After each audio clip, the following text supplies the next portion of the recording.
Une vingtaine d'entreprises et une centaine de travailleurs s'activent sans relâche depuis le 6 juillet pour décontaminer le sol, l'eau, les wagons et les bâtiments à Lac-Mégantic. Vous aurez compris que c'est une tâche colossale, du jamais vu pour ces entrepreneurs en gestion environnementale. Pour faire le point sur l'avancement de ces travaux, je joins à Lac-Mégantic l'un des responsables de la décontamination. Il s'agit du directeur général de l'entreprise Solvarec Environnement, M. Hugues Lamère. M. Lamère, bonsoir. Bonsoir, M. Vien. Dites-nous d'abord, M. Lamère, sur quel site vous êtes appelé à travailler à la décontamination? Bien, actuellement, les gens qui s'affairent à travailler sont dans la zone rouge, là où il y a eu les wagons déraillés. Et puis, il y a une autre équipe là, qui travaille à la station d'épuration des eaux de Lac-Mégantic. Alors, commençons par cette fameuse zone rouge. C'est la zone où sont les wagons endommagés, bien sûr. Comment est-ce qu'on s'y prend pour décontaminer ces wagons dans un premier temps? Écoutez, c'est pas moi qui est en charge de ce département-là, c'est les gens de RSR Environnement qui sont les spécialistes dans les décontaminations, les appels d'urgence environnementale.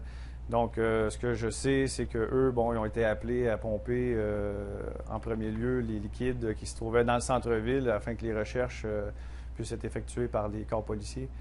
Et puis ensuite de ça, les travaux, ils s'en vont maintenant ils ont débuté les travaux pour récupérer les hydrocarbures qui se trouvent encore dans les wagons-citernes. C'est ça. La première chose à faire, c'était d'abord de vider les wagons, mais une fois qu'ils sont vides, il faut les décontaminer.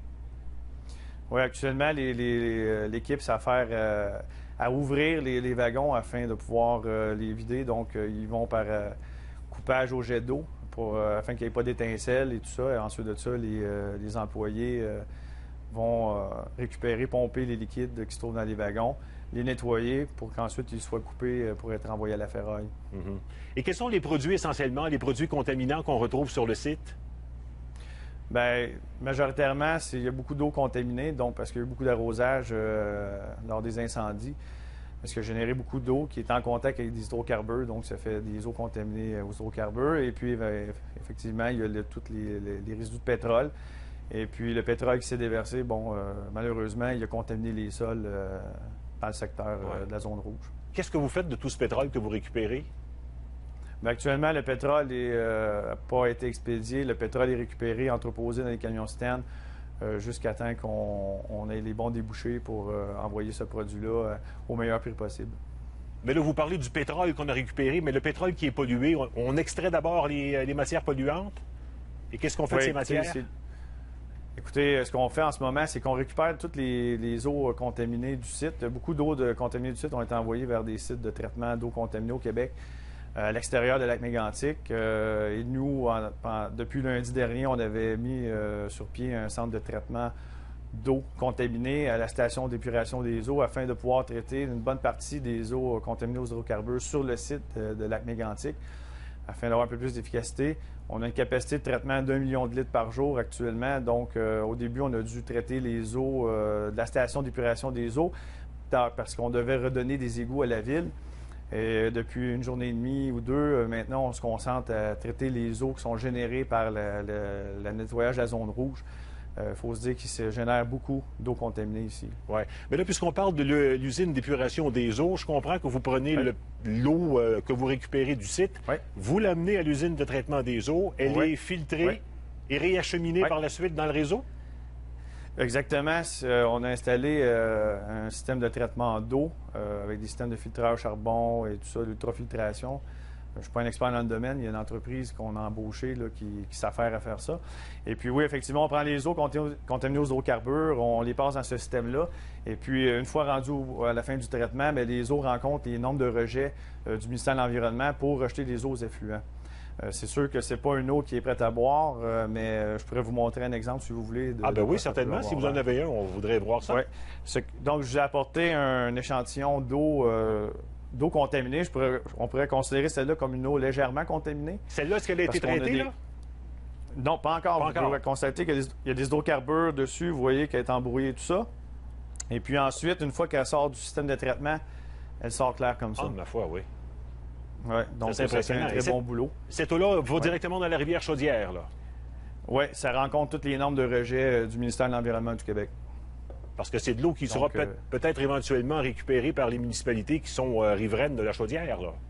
Exactement, il n'y a aucun problème avec cette eau-là. Si l'eau n'aurait pas rencontré les normes de rejet, le ministère de l'Environnement n'aurait jamais donné l'autorisation d'installer ce genre de traitement-là in situ. Il aurait exigé que l'eau soit envoyée dans un autre centre, là, mais le centre qu'on a est ultra performant. Je vous dirais que pour monter un centre de traitement d'eau en l'espace de 10 jours, pour traiter 1 million de litres d'eau contaminée sur des sites comme ça, c'est assez rare. Puis moi, je n'avais jamais vu ça personnellement. Est-ce que vous participez aussi à la récupération des hydrocarbures qui flottent sur la rivière Chaudière ou pas? Oui, ça, c'est les équipes. Comme je vous dis, moi, je m'occupe surtout de la portion gestion des déchets dangereux. La firme la MDUN et RSR Environnement sont les maîtres d'œuvre ici et c'est leurs équipes, avec leur équipe de contremaîtres et d'employés, qui s'occupent de faire des équipes à différents endroits dans le secteur de Lac-Mégantic, soit pour récupérer sur le long des berges, au bord de l'eau, près du parc, dans la zone rouge, dans le secteur des wagons. Ensuite de ça, il y a des gens près du pont, où sont nos roulottes et tout. Et puis, il y a le site de la station d'épuration des eaux. Bon, vous m'avez parlé des wagons, vous m'avez parlé des hydrocarbures qu'on récupère avec l'eau qui est au sol, mais le sol comme tel, qu'est-ce qu'on en fait? Oui. Bien, écoutez, le sol, il est trop tôt encore parce qu'il reste trop de matériaux au sol. Il faut que les équipes puissent vider tout, sortir la ferraille, de tout ça. Je crois que le traitement des sols, c'est quelque chose qui va se faire un peu plus tard. Il est encore trop tôt pour faire ça. Il y a beaucoup d'autres travail à faire, mais effectivement, les couches sur le dessus vont être récupérées, selon moi, au début de l'automne pour être expédiées. Mais je spécule sur la date. Mais éventuellement, ça va être fait, c'est sûr, monsieur. Mais ça risque d'être un travail de très longue haleine, parce que si on enlève 1 mètre ou 2 de sol, il faudra d'abord l'enlever, puis il faudra le remplacer éventuellement. Oui, effectivement. C'est sûr que c'est des travaux qui vont être longs. C'est ce qui est désolant pour les gens de Lac-Mégantic, mais c'est un mal nécessaire. Il faut nettoyer ça, rendre le site conforme et que les gens puissent le reprendre et l'utiliser. Monsieur Lemaire, parlez-moi un peu maintenant du travail qui se fait sur le site. On entendait hier un policier de la Sûreté du Québec, un spécialiste en identité judiciaire, qui parlait des conditions de travail des gens qui fouillaient dans les décombres. Vous êtes là aussi avec pas mal d'employés, pas mal de travailleurs. Quel est le moral? Comment... Vous devez être épuisé, premièrement, parce que vous avez à peu près pas arrêté depuis le début. Oui. Bien, moi, écoutez, je veux dire, moi, je suis pas directement dans le feu de l'action sur le terrain parce que moi, je gère le déchet qui sort du terrain. C'est les équipes de contremaîtres de RSR et leurs employés. Il y a des gens qui travaillent 2 jours. Ces gars-là, ils font un travail remarquable parce que, bon, il fait très chaud. Ils doivent porter des vêtements qui ne peuvent pas prendre en feu, du Nomex qu'on appelle. Et puis, ils doivent pomper, ils doivent porter des appareils, soit des appareils respiratoires autonomes ou des masques à cartouches pour filtrer les composés organiques volatiles qui s'évaporent de ces produits pétroliers-là. Et puis, c'est pas une tâche qui est évidente, je vous dirais. Non, mais c'est important, c'est ça, de voir à la santé de ces gens-là aussi pour faire en sorte qu'ils ne soient pas intoxiqués. Les gens ont fourni tous les équipements de sécurité, tout a été monitoré. Il y a des tests de gaz en continu qui sont faits dans différents endroits. Les pompiers participent à ça aussi. Quand il y a des entrées dans des cavités ou des profondeurs ou des vases clos, toutes les procédures de conformité de la CSST sont respectées à la lettre afin de ne jamais mettre en péril la vie des gens. Là. Ça nous donne une meilleure idée de ce que vous faites sur le terrain. Merci beaucoup de nous en avoir parlé, M. Lemaire. Bonne chance. Je voudrais dire enfin qu'on remercie tous les employés pour l'effort qu'ils font. C'est bien de le souligner. Au revoir. Merci. Au revoir.